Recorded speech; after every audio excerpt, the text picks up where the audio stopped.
ঘন কুয়াশা, বৈরী আবহাওয়া, পানির অভাব এবং শ্রমিক সংকটে ঝালকাঠিতে বোরো আবাদ ব্যাহত হচ্ছে।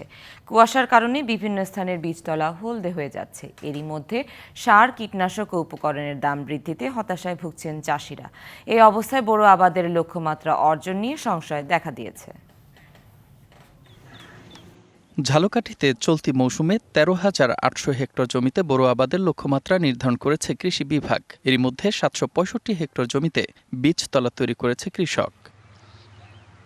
প্রতিবছর বোরো মৌসুমে যশোর, সাতক্ষীরা ও নাজিরপুর সহ পার্শ্ববর্তী বিভিন্ন জেলা থেকে শ্রমিকরা এখানে আসত। এবছর প্রচণ্ড শীতে তারা আসতে না পারায় আবাদ কার্যক্রম ব্যাহত হচ্ছে।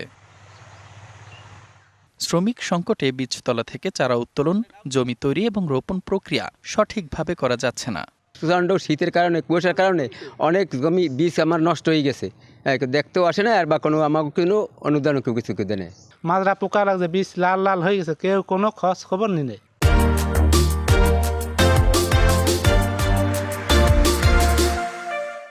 ঘন কুয়াশা এবং শীতের প্রভাবে বীজতলায় উৎপাদিত চারার ডগা হলদে হয়ে যাচ্ছে।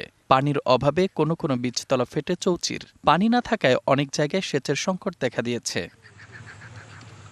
এদিকে বছরের শুরুতেই সার, কীটনাশক এবং বীজ সহ উপকরণের দাম বাড়ায় বিপাকে কৃষক।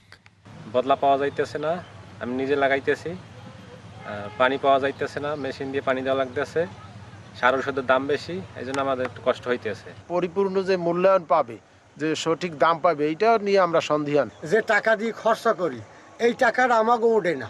শীত এবং কুয়াশার কবল থেকে বীজতলা রক্ষায় প্রয়োজনীয় পরামর্শ দেওয়ার কথা জানিয়েছে কৃষি অধিদপ্তর।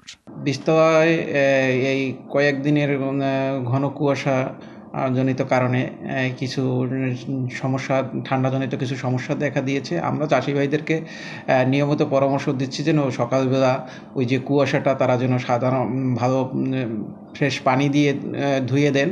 সার ও কীটনাশক সহ অন্যান্য উপকরণের দাম কমানো না হলে বোরো আবাদের লক্ষ্যমাত্রা অর্জন ব্যাহত হতে পারে বলে শঙ্কা কৃষকের।